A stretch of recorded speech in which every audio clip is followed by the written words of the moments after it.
Hello students, in this short video we will be having a look at the functions iter of x and level of x that we have defined in our tutorial, and we will be looking at what is the range of values that they can take.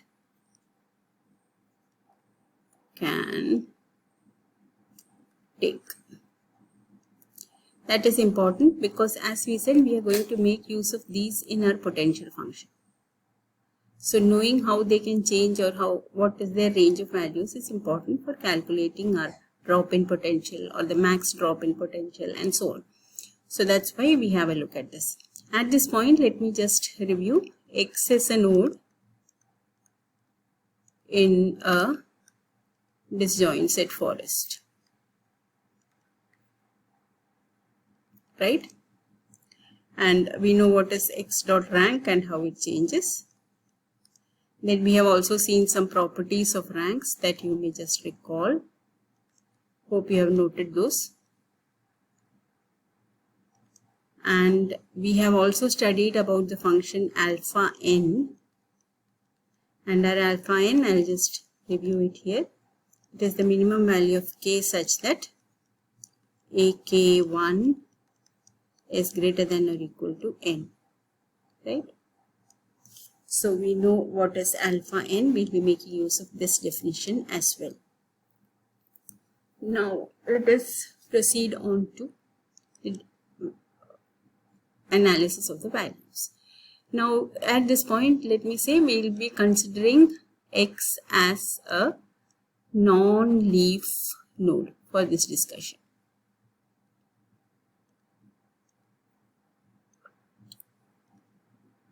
Okay. You will later on see why, because iter and level would be important in the context of non-leaf nodes. Okay. So let us first start with level of x. As we had said, level of x is the maximum value of k such that ak x dot rank still keeps it less than or equal to x dot p dot rank. That was the definition that we have said. So with this value, with this as the level of x and x being a non-leaf node, now what are the values that x can take?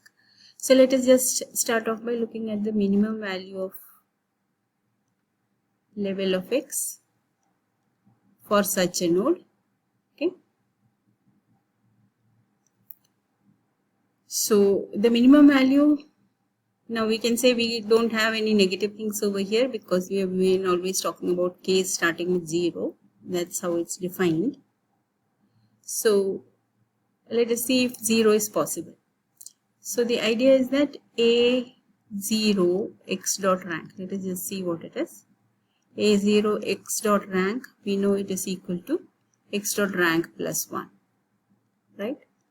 Now this we know to be less than or equal to x dot p dot rank. Why? Because a node's rank differs from that of its parent by at least 1, right? You have seen the properties of x. So a0 x dot rank is less than or equal to x dot p dot rank. Hence 0 is a possible value.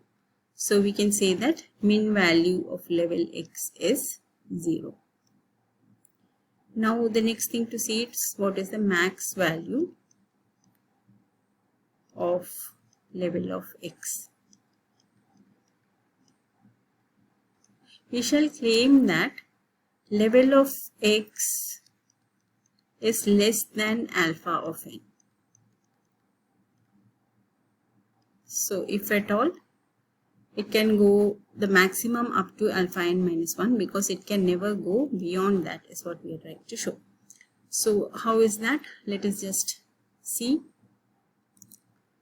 For that, let us just see what a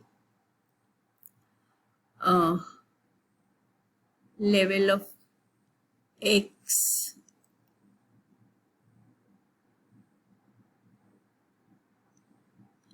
dot rank, we know that this is going to be greater than or equal to a level of x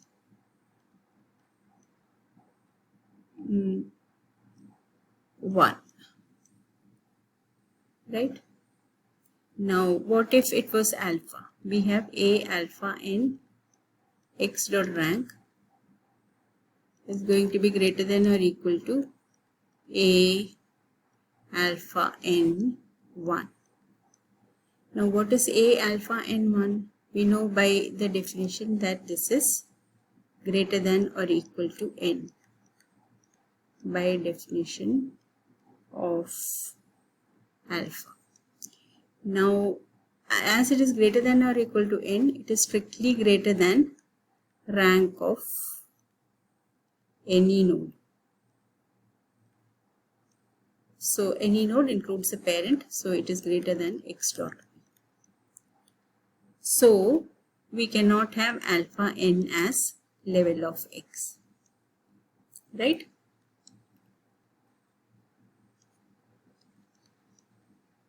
Not possible, because a alpha n rank of x is going to be greater than x dot p's rank, that is. So that's the reason. So we say that level of x hence is always going to be strictly less than alpha n, and we had just proved that it is greater than or equal to 0. So this is the range of values that level of x can take. That's one. Again, let me repeat, this is for a node x which is a non-leaf. It's what we have derived for. Okay, so let us look at iter also, and then we'll be in a position to go on to the next logical step. So how about iter of x? What are the values that it can take?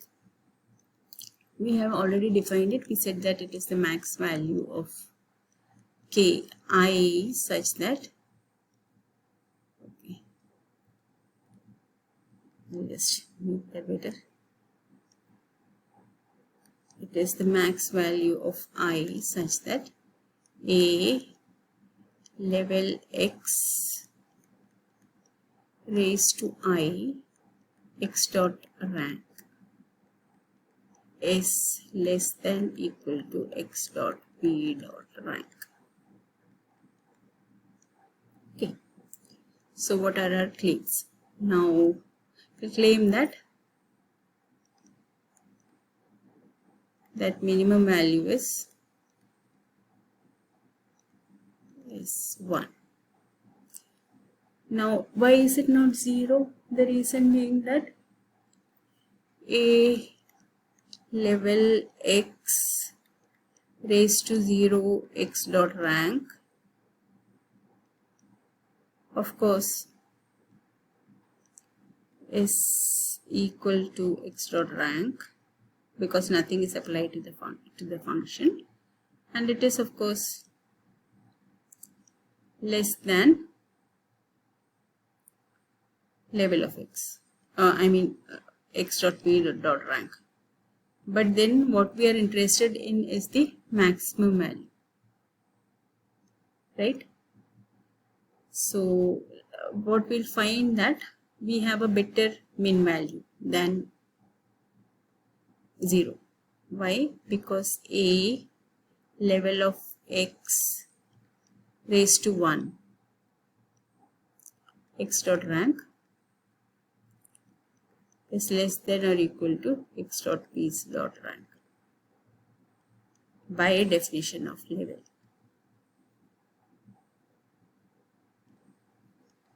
So that's the lower bound we take on.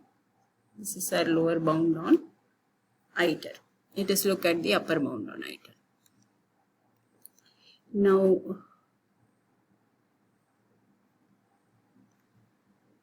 bound on iter of x is what we are trying to show.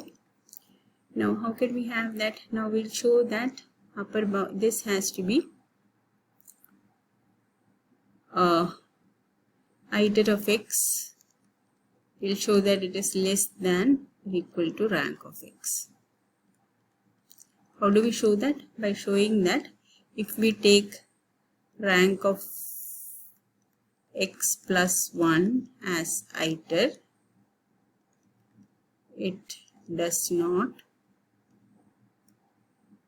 satisfy the definition. That is what we are going to show. How do we show that? Now let us take a level x plus 1 x dot rank.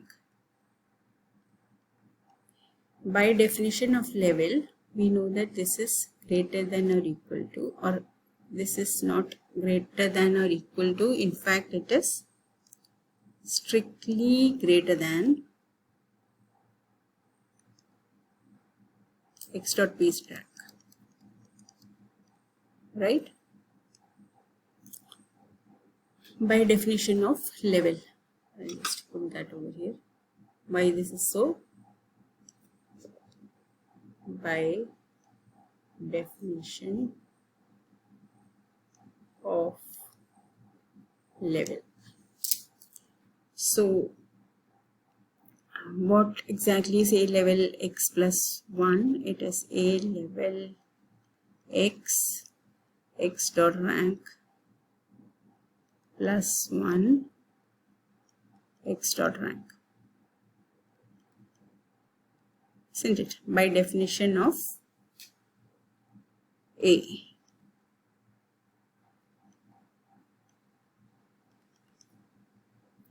So this, what we have shown is that this is greater than x dot p dot rank, isn't it? Because these two are equal by definition of. So it means that we cannot iterate to x dot rank plus 1.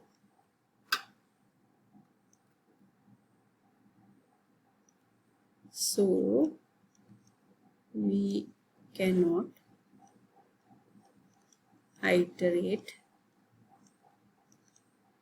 a level x rank x plus 1 times, that is x dot rank plus 1 times, and still keep below P's rank, right? So hence this is not possible. So what does that mean? It means that hence iter x is less than x dot rank plus 1,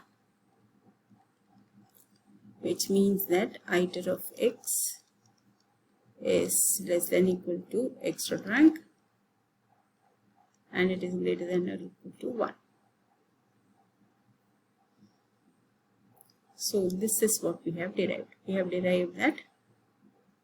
I'll just put our level as well over here and conclude. Level of x is less than alpha n, it is greater than or equal to 0, right?